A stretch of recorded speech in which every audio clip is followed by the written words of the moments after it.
sitting president. Hinaharang hindi papasukin sa sesyon. Kung ako'y absent, hinahanap na ako ninyo. Sumusweldo. Hindi nagpapakita. Ngayon, papakita ko dito. Oh, hinala ko ng mga NBI. So all of a sudden, why? Sir? Sugat-sugat ako. Why are you So, here, sir, Pasok! This is the Senate! Wala silang respeto sa institusyon ng Senado. Bakit gano'n ang NBI? Ha?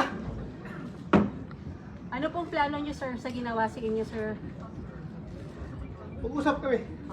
Yung gagawin namin. But why are you here, sir? Bakit po kayo napapasok today, sir? Ay, ang senador ng Republic. Kung hindi ko papasok, ginahanap niyo ako. Di ba? Ngayon papasok ako, tatanungin niyo ako bakit ako pumapasok. But sir, may kinalaman sa pag-sir para makabuo ng numbers po? Lahat yan, trabaho ng senador.